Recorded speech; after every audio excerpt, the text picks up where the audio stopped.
First thing எனக்கு இந்த படத்துல பிடிச்சிருந்த விஷயம் அப்படின்னா இந்த படத்தோட இந்த ப்ரொடக்ஷன் வேல்யூ. ஏன் அப்படின்னா ரொம்பவே அழகா இருந்தது. போர்ச்சுகல் காட்ட விதம் ரொம்பவே சிறப்பாக இருந்தது.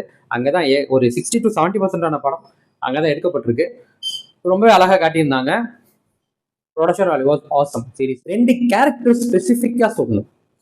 ஒருத்தர் வந்து நம்ம விக்கல்ஸ் அந்த யூடியூப்ல வருவார்ல அவரு இந்த ஃபர்ஸ்ட் ஹாஃப்ல ஒரு 15 நிமிஷம் தான் வருவாரு. But he was good. நிஜமாவே அவரோட ரியாக்ஷன், அந்த ஸ்லாங், அந்த கவுண்டர் டைலாக்ஸ் நிஜமாவே நம்மளை சிரிக்க வச்சுது. அதுக்கு அடுத்து வர இந்த போர்ச்சுகல்ல ஹீரோயினுக்கு சப்போர்ட் பண்ணிட்டு வர இந்த வக்கீல் கேரக்டர் ஒரு பொண்ணு ஆல்ரெடி இதுக்கு முன்னாடி ஒரு படம் பண்ணியிருந்தாங்க.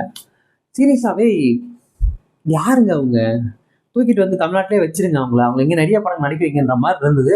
அதுவும் அவங்களுக்கு டப்பிங் கொடுத்தவங்களுமே வந்துட்டு சூப்பராக இருக்கு. அந்த அந்த கேரக்டருக்கு ஏற்ற ஸ்லாங்கு, அவங்க கொடுக்குற அந்த பாடி லாங்குவேஜ் ஏற்ற மாதிரி tone, it was awesome character. சீரியஸாக அவங்க 2 பேரையும் நான் வந்து இந்த படத்தில் ரசிச்சேன்னா அவங்க 2 பேரை தான். வேற என்ன நல்லா இருந்தது, சீரியஸே அவ்வளோதாங்க நல்லா இருந்தது. எனக்கு இது சொல்ல கஷ்டமாக தான் இருக்குது, ஏன்னா என்னோட ஃபேவரட் டேரக்டர். ஆனால் நிஜமாக அவ்வளோதான் நல்லா இருந்தது. இந்த படம் த்ரில்லிங்காக இல்லை, ரொமான்டிக்காகவும் இந்த படம் ரொமான்டிக்காக இல்லை, கம்ப்ளீட்லி டிசப்பாயிண்டிங். இந்த படத்துக்கு மார்க்குன்னா பார்த்தீங்கன்னா தலைவன் விஸ்வநாதனுக்காகவும் அந்த பிஜிஎம் ஸ்கோருக்காகவும் அந்த ப்ரொடக்ஷன் வேலைக்காகவும் 100க்கு ஒரு 35 மார்க் கொடுக்கலாம்.